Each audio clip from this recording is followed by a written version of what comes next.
नमस्ते। आप सभी से अनुरोध है कि कृपया हमारी चैनल को सब्सक्राइब कर लें, वीडियो को लाइक करके इसकी रीच बढ़ाएं और वीडियो को शेयर भी करें। वक्फ की जेपीसी में हंगामे बढ़ते जा रहे हैं और अब तेजस्वी सूर्या ने एक नई समस्या का निरूपण किया है। जी हाँ, वक्फ वाले जो हैं वो कमेटी के अंदर बैठकर बड़ा ही विचित्र व्यवहार कर रहे हैं और ऐसे व्यवहार कर रहे हैं जैसे कि उनके घर की ज़मीन जा रही हो।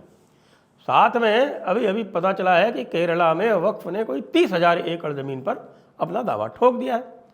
लेकिन इन सब के साथ साथ एक अच्छा समाचार भी है और वो अच्छा समाचार ये है कि बहराइच में बुलडोज़र एक्शन आरंभ हो चुका है। 23 घर महाराजगंज में जहाँ पर यह घटना हुई थी वो चिन्हित कर लिए गए हैं और इसमें किसी भी प्रकार का कोई, आप ये देखिए, मजहबी भेदभाव नहीं है, क्योंकि 23 घरों में से 3 घर हिंदुओं के भी हैं। भाई, यदि आप किसी भी प्रकार से इंक्रोचमेंट करोगे, अतिक्रमण करोगे, आप सरकारी ज़मीन पर अतिक्रमण करोगे तो इसकी छूट तो माननीय उच्चतम न्यायालय ने भी दे रखी है। यद्यपि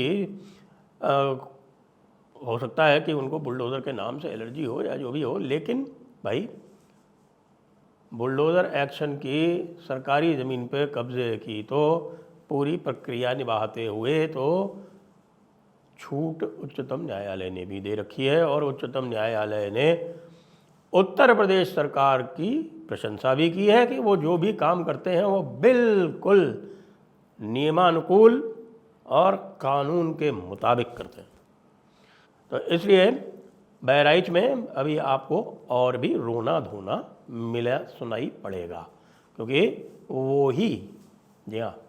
वही लोग जो ये कह रहे थे कि साहब कि अगर मुसलमान के घर में घुसेगा तो गोली तो खाएगा ही, वो अब किसी के टांग में गोली लगी है। जी हाँ, एक आदमी मर गया, उसके ऊपर ये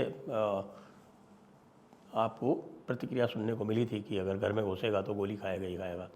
और जब किसी की टांग में गोली लग गई तो भाई चारों तरफ से विधवा विलाप चालू है, आरफा भी चालू है, राणा भी चालू है और सबा भी चालू है, सायमा भी चालू है और बाकी जो हैं उनके साथ साथ जो उनके पीछे पीछे जो रुदाली गैंग में जो हैं आपके तथाकथित सेक्युलर लोग, वो भी चालू है, राजदीप भी चालू है, सागर का भी चालू है, सब लोग चालू है, जितने भी हैं सब चालू है कि साहब ये क्या हो रहा है, तो बड़ा अत्याचार हो रहा है और मजलूमों पर, हाँ जी मजलूम, हाँ वही व्यक्ति जिसने एक झोपड़ी में रहने वाले रामगोपाल मिश्रा को गोली मार के मौत के घाट इसलिए उतार दिया क्योंकि वो उनकी छत पे चढ़ गया था, किसी और कारण से नहीं, वहाँ से पत्थर बरसाए जा रहे थे उसको रोकने के लिए, केवल इतना सा उसका दोष था। अब कह रहे हैं कि साहब के देखिए पैरों में गोली मार दी, अरे बच गया भाई, ये तो कह दो। सारे लोग ये कह रहे हैं और जो रामगोपाल मिश्रा का जो परिवार है वो तो धरना दे के बैठा है कि भाई पैर में क्यों मारी। वैसे ये बात बिल्कुल स्पष्ट है कि यहाँ पर भी यूएस की तरह का लॉ लाना पड़ेगा, यानी कि यदि आपके हाथ में असलहा है तो police should shoot to kill, simple सी बात है। एनकाउंटर में यह बिल्कुल एसओपी होना चाहिए कि अगर किसी ने फायरिंग की है तो he has to be shot dead, simple सी बात है। और ये केवल यूएस में ही नहीं है, सारे पश्चिमी देशों में है। ये अलग बात है कि उनके जो ह्यूमन राइट्स के मानदंड हैं वो अलग हैं और दूसरों के लिए और अपने लिए अलग है, क्योंकि है तो आखिरकार ये सारे ऑक्यूपायर ही ना। भाई कनाडा ने ज़मीन छीनी लोगों से और वहाँ पे गोरों को सेटल किया, इसी तरह से अमेरिका में ज़मीन छीनी जो वहाँ के नेटिव्स थे और गोरों को सेटल किया, यही ऑस्ट्रेलिया में किया, यही न्यूजीलैंड में किया। तो इसलिए इन लोगों से और बात करना तो कोई बेमानी है, हम अभी अपने वालों की बात कर लेते हैं। तो बहराइच में ये रोना धोना चल रहा था, बीच में साहब ये वक्फ वाला जो आ गया, उसमें वक्फ में बताते हैं कि जो लोग वहाँ पर उपस्थित थे और जब वो एक कर्नाटका के मटपड्डी जी जो थे उन्होंने, जो पहले माइनॉरिटीज़ कमीशन के चेयरमैन इत्यादि रह चुके थे कर्नाटका के भारतीय जनता पार्टी के राज में, उन्होंने आके जब ये बताया कि यहाँ पर कोई 2 लाख करोड़ की ज़मीन जो है वो अकेले खड़गे जी ने निपटा रखी है, यानी ज़मीन वक्फ़ की है, कब्ज़ा उनका है, और वक्फ बोर्ड कुछ नहीं कर रहा क्योंकि वो खड़गे जी हैं। और खड़गे जी तो वैसे भी बताए जाते हैं कि साहब की पूरी दुनिया में उनसे अधिक ज़मीन तो किसी के पास है ही नहीं, और उसके बाद भी वो दलित होने का नाटक करते हैं। तो जब खड़गे जी का मामला आया तो बताते हैं कि साहब की उन्होंने बदतमीज़ी की, ना केवल ये जो मटपड्डी साहब थे इनके साथ में बदतमीज़ी की, जगदम्बिका पाल जो जेपीसी के चेयरमैन हैं उनके साथ भी बदतमीज़ी की, और कईयों ने तो अपने कागज़ वागज़ भी फाड़ दिए। अब उसमें कौन है जो कागज़ वागज़ फाड़ने के लिए, कई लोग तो मशहूर हैं ना, जैसे अब हम उनका नाम नहीं जानते इसलिए हम उनका नाम नहीं लेंगे, पता चला कि साहब हमारे ऊपर ही प्रिविलेज मोशन आ जाए।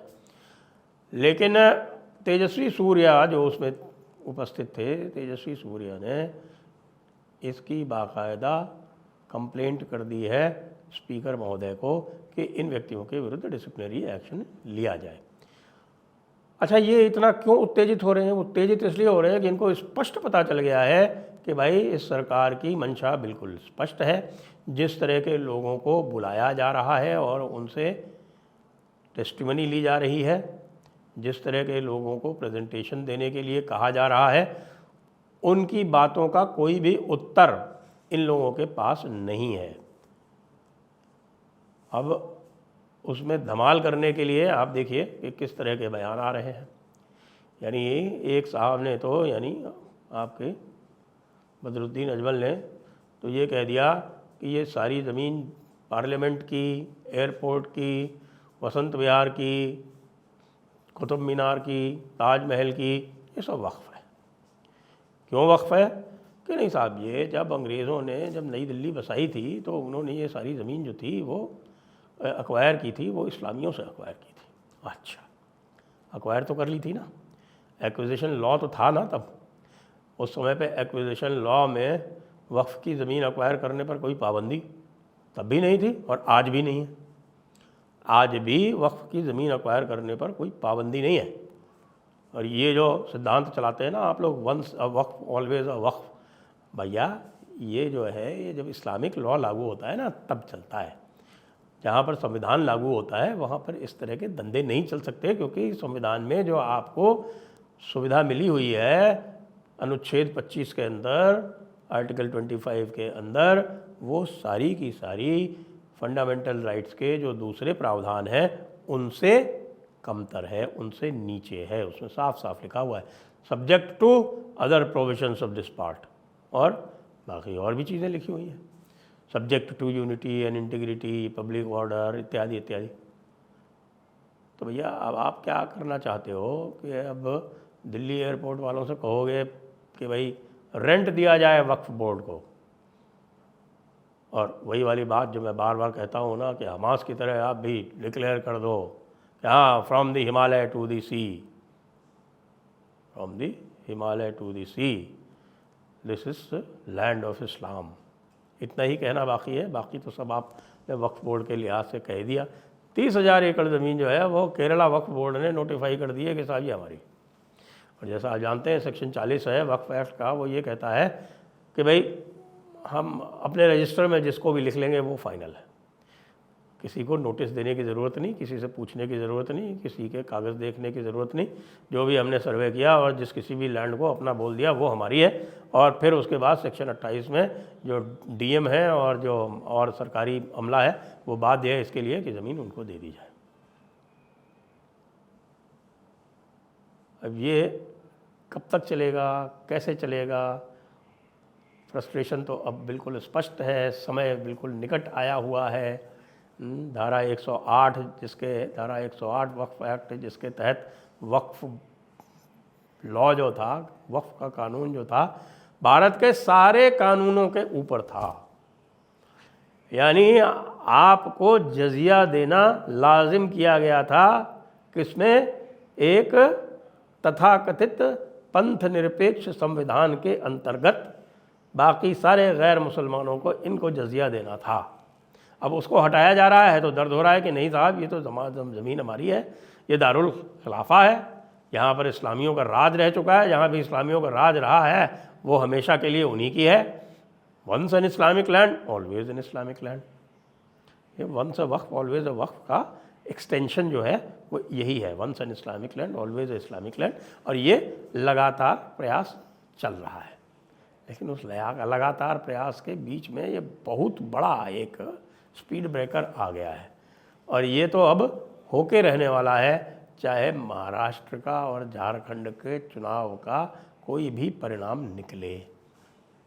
झारखंड तो वैसे भी भाजपा जीत ही रही है, महाराष्ट्र मान लीजिए हार भी गई तो भी कोई अंतर नहीं पड़ता, 1-1 हो जाएगा। और हरियाणा आप बुरी तरह से हार ही चुके हो। तो कुछ भी कर लो भैया, वक्फ का यह जो बर्बर कानून है, जो सबकी ज़मीनें लूटने का अधिकार देता है एक कानून के ज़रिए, वो तो समाप्त होगा ही होगा, चाहे जितना रो पीट लो। जय हिंद, जय भारत, वंदे मातरम।